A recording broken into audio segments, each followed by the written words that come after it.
Hello guys, this is my 3-inch 3D printed tricopter that I recently just finished making and test flown. Now, compared to this, which is what I'd fly normally, that's a 3-inch quadcopter that runs 1306 3100 kV motors with a 4S 650, and that comes in at about 220 grams, I believe, if we do a quick, if these things turn on quick enough.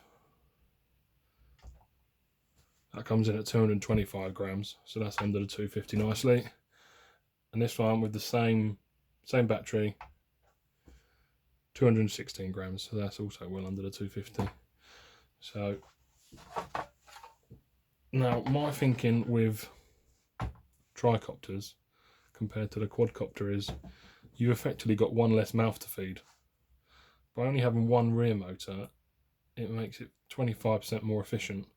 And what I found is I'm getting about a minute longer on this than I am on this. And when you think you normally only get 3-4 minutes of flight time on this, and I'm getting 5 on this relatively easily on old batteries. These are last year's batteries, so the efficiency does definitely seem to be there. Where I'm struggling is the PID tuning. It's running Inav currently, and I've watched Pavel Spahowski's, sorry, I've just butchered your name there, his video on his 3D printed tricopter, and I started with his PIDs as a base, but this being a 3-inch, they've needed tweaking a bit, and I can't quite get it to fly in a manner that I'm happy with. There's always a lot of tail wag. Under high acceleration, I'm always getting the back coming out, and it's always doing sort of strange things. And it's not that it's not controllable, because it does sort of do what I want, you know, but it's just not quite good enough to the point where I'm happy with it. So I'm going to give Betaflight a go. But I'll flash up my PIDs now that I'm currently running on Inav, and if anyone can see anything obvious, and please let me know. I'm no master tuner when it comes to these. I can just about tune a quadcopter, but not very well. So this is a whole other kettle of fish for me. It's got a 20 amp 4-in-1 ESC which is sitting on top of the Maytech Mini 411 board. For the camera, I was going to put a Cadex Turbo, but I'm just using a Cadex EOS. Seems to be doing the job fine. It's nothing fancy. And then I've got a micro VTX there, which is sitting on top of a 3D printed mount. And that goes up to 350 milliwatts. That's great. For the tilt mechanism, it is based off of Pavel Spahowski's. I'm ruining your name again. It is based loosely off of his. Well, I'd say very similar, apart from he has got bearings, whereas this is just straight off an M3 bolt, and that seems to be fine. There's no tight spots.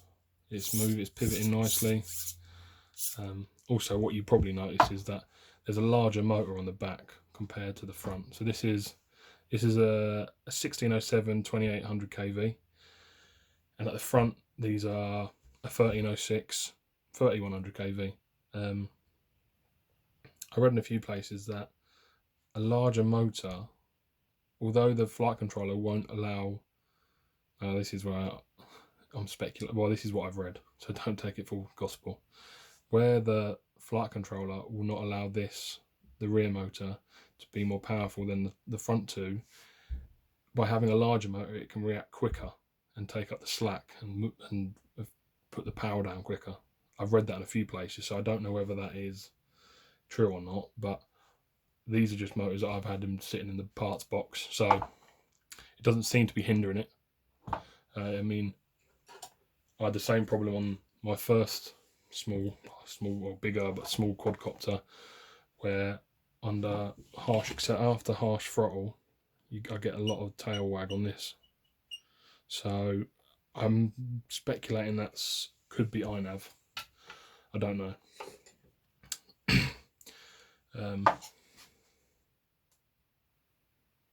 I'll flash up some the Fusion 360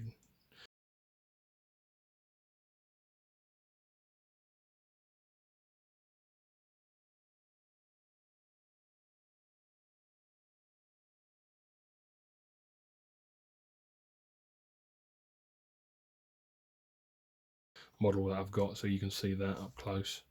And then I'll put up some flight footage of me flying it line of sight, and I'm no line of sight pilot when it comes to these planes. Fine, I can fly them, but quads and tricopters, can't fly them line of sight.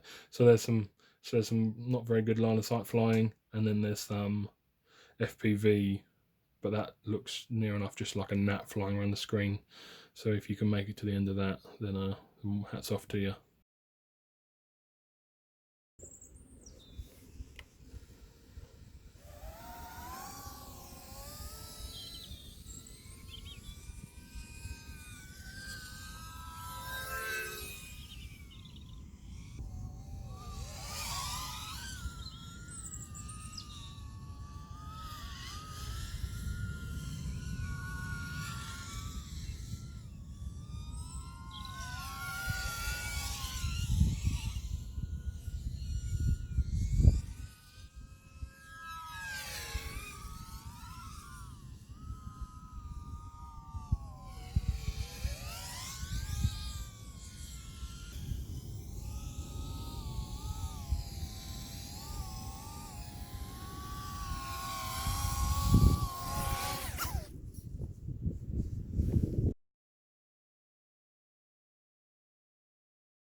So that, as you can see from that line of sight in FPV, it's not quite flying good enough.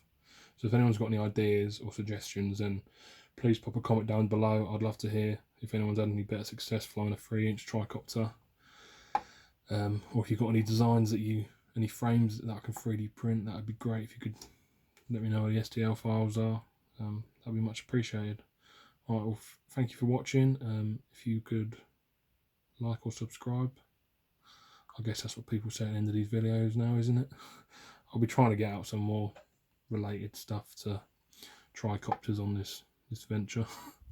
Right, thank you very much. Bye.